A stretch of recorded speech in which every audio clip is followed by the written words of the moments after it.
Good afternoon, ladies and gentlemen, this is Harry Muppet. Welcome back to another Daily Masters cast, and my microphone does not want to stay pointing in the spot that I want it to point. It keeps sort of sliding away. I don't know if it's gravity or just a funky wheel, but it doesn't really tighten on properly in the direction. It just sort of slides off to the left every now and then. So very, very annoying, and it's always a pain in the ass making it stay. But what the hell are we talking about? This is Starcraft 2, this is what you came to see, not me complaining about my microphone. So here we go, we've got a PvP from the North American WCS Season 2 Regional Finals, and up the top right side is actually a couple of players we have not cast before, so we're going to be checking them out. Up the top right side is our blue Protoss player. His name is MacSed. He is a Chinese player, and he plays for the Invictus Gaming team, which is obviously what that IG stands for. And he's actually doing a fairly decent job in the WCS. He's currently ranked number 46 with 1,200 points, which is not too bad at all. I reckon, I don't know, there's only, I don't know exactly how many players are in the WCS, but I feel like I don't know. I don't want to say anything bad about the people who don't have 1,000 points, because of course down the bottom right side of the map is our red Protoss player. He is from the United States. He plays for the Team 2 Pro clan, and his name is puCK. And he has 550 points. He's ranked number 78 in the WCS, so yeah, I've just totally put my foot in it right there, but whatever. We're just gonna have to go through, see how these players do, see what sort of awesome stuff happens. Both of them going for the Cyber Core. As we've said before in previous games, a lot of PvP is no early expansion. You get your expansion a little bit later on, and at the start you mainly worry about just getting stuff together to be able to defend against your opponent's early play. It's not like you're running against the Zerg, because Zergs love to expand early, just insanely amount of expanding. But for the Protoss, you got to worry more about the actual army early in the game, because it can be quite devastating. So here we go. Actually, puCK choosing to go for a bit more early aggressive style, getting that second gateway out a lot earlier than most Protoss players would. They get out one gate, one cyber core, then they start to tech up. But puCK getting the second gateway out quite a bit earlier than he normally would. Meanwhile, MacSed up the top left is going to get the Twilight Council out straight away. Still on one gateway, so he is going to be teching up all over the place. And what is going to be added onto here? Dark Shrine. A Dark Shrine coming out. So he's just going to be stabbing puCK in the back as hard and as fast as he possibly can. And it's a bit of a dirty move, but I mean, if you can pull it off and you win the game, then the people like saying, oh, you're a dirty player, man, you're sneaky, you're stabbed in the back, you can't play a real game, blah, blah, blah, blah, blah. It just sort of slides off your neck, man. It really, really does. I'm quite sure that MacSed is not one of those players who DT rushes every game, because that would just be gay, and he would get owned all over the place trying to do that. But yeah, this game, I do not know. And I don't know. I have a half-decent feeling that puCK will be ready for it. puCK has actually got his Twilight Council out as well, going to be going for the blink. And a third gateway coming down, so his gateway tech not quite there, but 3 gateways going to be pretty good. It looks like he's going for a lot of Stalker stuff. There's the robotics facility, so he should be quite fine when it comes to dealing with the DTs. There's not actually a single DT out yet. And once your robotics facility is up, chrono boosting out an observer is easy as. And look at this poor pylon out in the middle of nowhere. He's actually got to warp in a Dark Templar, but just does not get out in time. Very, very unfortunate, but very, very lucky for puCK, because that DT could have caused all sorts of havoc. And it's not like he was really giving away the DT pressure, because, yeah, I don't know, maybe he was, but an observer will be coming out very, very soon. And I suppose it'd be better for puCK to see it sooner rather than later, because then you can just get the observer out, as opposed to right now where he may just start pumping out immortals instead. But no, he's getting the observer straight out. Don't know if he is actually chrono boosting it, so he may have seen a shimmer there. And this observer going to be right in the middle with the Zealot and with all the probes. I don't know if the Zealot can really handle it, the DT, but yeah, whatever. Here comes the DT coming in. Where is the observer? The observer's right there. 2 Zealots actually going for the DT. The DT, let's take an eye on this guy. 1 kill, and then he is just going to get the hell out of there, actually. The Zealots are on him. 2 probes so far. That's quite abysmal as far as the DT goes in terms of killing, because yeah, this guy costs a ton, and when you cost a ton, killing 2 probes, not all that good. Not all that good. You want to get at least 5 or 6 of the damn things dead.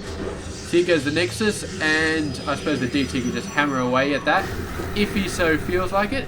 DT's all over the map actually, and the DT's going nuts on these. So the observer has to get over there. Does he have another? He doesn't have another observer back home. So puCK doing a great job getting the fast obs out all over the place. DT thinking about coming back in. Not going to happen, son. You are going to get owned. You might be able to kill it. There we go. A nice blink gives him the range, and the DT goes down. So puCK doing an excellent job of handling the DT harassment from MacSed. And meanwhile, MacSed, what else has he been doing? He's been getting out a bunch of Immortals. That's a pretty good job. He's got a very, very decent amount of Stalkers, but against 2 Immortals, it's going to be a little bit dicey there, because, yeah, he does not have any Immortals in his army at all. So he can definitely wipe out a bunch of units, but long term, I don't know if he can stand against that many Immortals. So he's getting his own Immortals out, and getting his own Nexus out, which is going to be a little bit delayed. I feel like by that DT maybe, but yeah, just generally a little bit behind. Yeah, so tired. So, in terms of the income, they're pretty much identical. In terms of the structures, gateways, pretty much identical. So all the structures pretty much identical, except for this Dark Shrine. I don't know, yeah, that bloody thing.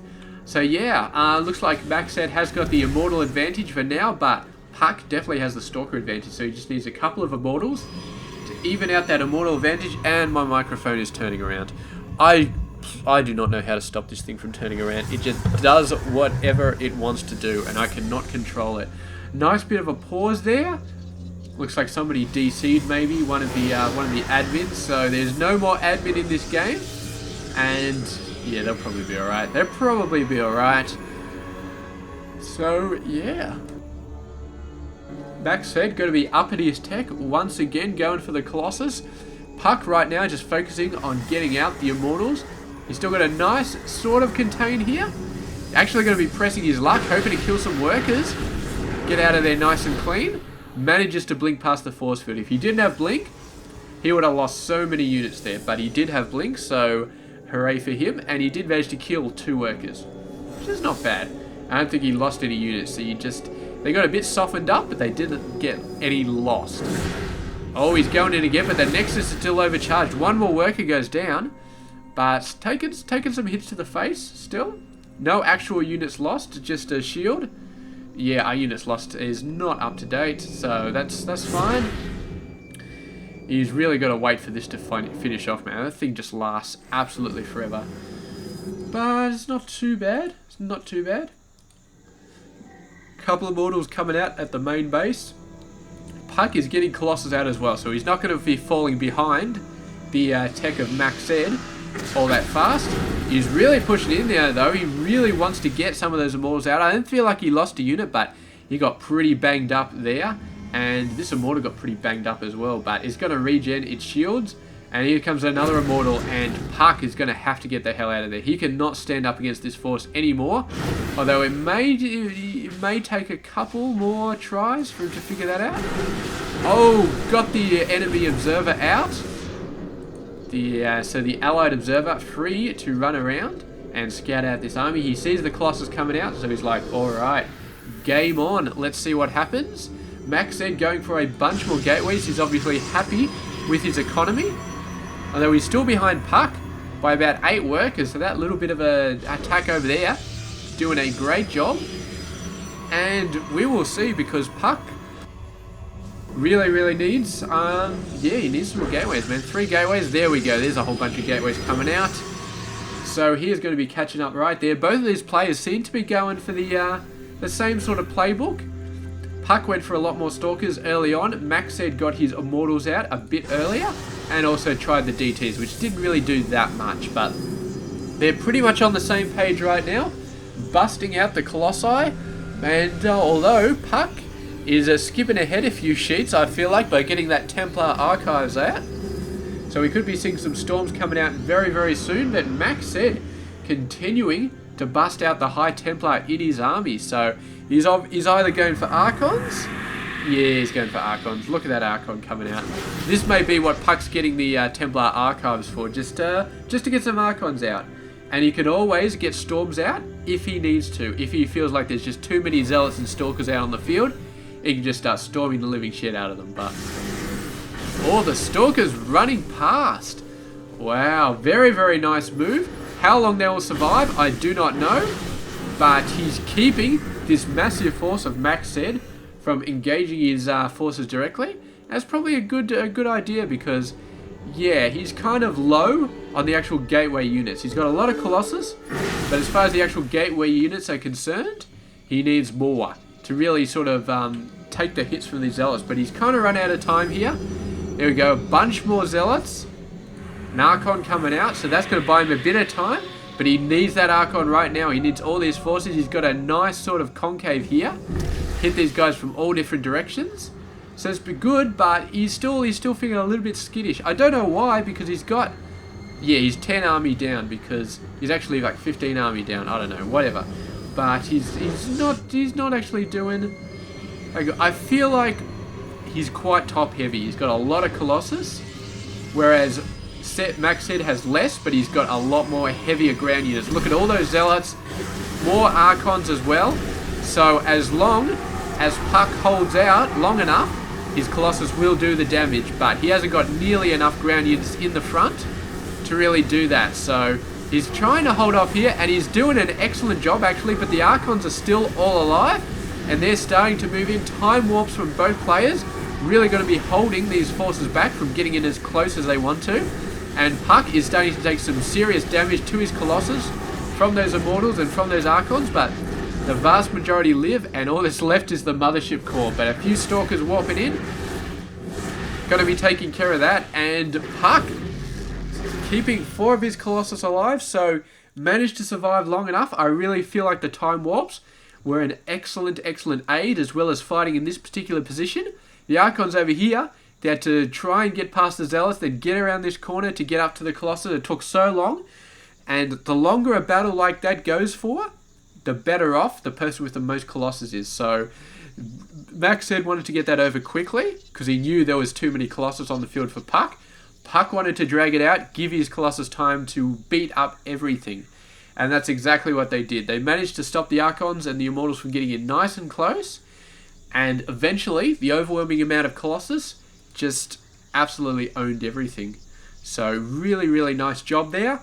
And puCK takes the win in this 1v1 PvP. So congratulations to him for a very, very well fought victory. And yeah, I guess MacSed, man, when he was not able to take out that base, that was just the end. Because he did not get a third base of his own. So this was it. This was it right here. He either had to take out this third base or GG, because there was no other choice.